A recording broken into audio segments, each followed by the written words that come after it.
India is now home to more than 1.4 billion people. A lot of emphasis has been put on its large youth population. And more than 17% workers below 29 years of age are jobless. 2024 holds a bleak future for India's job seekers. As millions of young Indians face the risk of unemployment. Hundreds of people in India applying for jobs in Israel.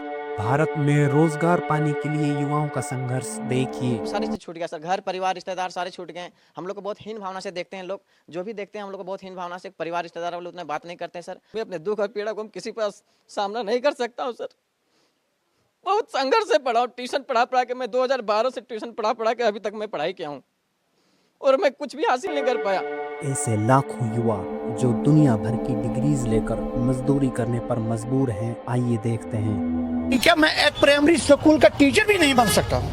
ठीक है, मुझे college की नहीं है, क्या मैं एक clerk भी नहीं बन सकता हूँ? जब हम बाहर निकलते हैं, बाहर देखते हैं कितने लोग अनएम्प्लॉय है, इतनी सारी डिग्रियां करके वो भी घर पे ही बैठे हैं अभी, उससे भी हम बहुत ज़्यादा डिस्ट्रैक्ट होते हैं। मैंने मास्टर्स किया है, बीएड किया है, नेट किया है, गेट किया है, सीटेट किया है। मैं आई वांट टू बिकम। सच में मानते हैं कि हमारा एजुकेशन सिस्टम हमें सशक्त बनाने के लिए बना है, या ये सिर्फ एक ऐसा सिस्टम है जो हमें कंट्रोल करने के लिए डिज़ाइन किया गया है? स्कूल हमें तारीख़ याद करना सिखाते हैं, लेकिन सवाल उठाना क्यों नहीं सिखाते? हमें गणित के फॉर्मूले को रटाया जाता है, लेकिन टैक्स फाइल करना क्यों नहीं सिखाया जाता? क्या आपने कभी सोचा है कि दुनिया के सबसे अमीर लोग डिग्री के बिना भी सफल हैं और डिग्री वाले उनकी कंपनियों में नौकरी करते हैं?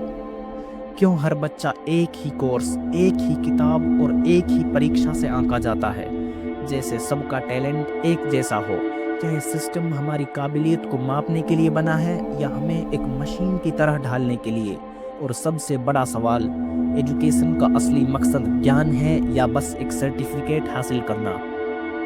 आज हम बात करेंगे उस एजुकेशन सिस्टम की जो खुद को भविष्य का निर्माता कहता है, लेकिन हमारे सपनों का हत्यारा भी हो सकता है। क्या ये सिस्टम हमें गुलाम बना रहा है या ये वाकई हमें बेहतर इंसान बनाने के लिए ये है? आज की कहानी आपकी सोच बदल सकती है और शायद आपके विश्वास को भी हिला दे। हमारी इस वीडियो को पूरा देखें और पसंद आई तो लाइक कीजिए। क्या आप जानते हैं कि हमारी शिक्षा प्रणाली का मूल ब्रिटिश राज के दौरान पड़ा था? उस समय की शिक्षा का उद्देश्य था क्लर्क और नौकर पैदा करना जो ब्रिटिश हुकूमत के आदेशों का पालन कर सके। लेकिन हैरानी की बात यह है कि आज आज़ादी के इतने साल बाद भी हमारा सिस्टम लगभग वैसा ही है।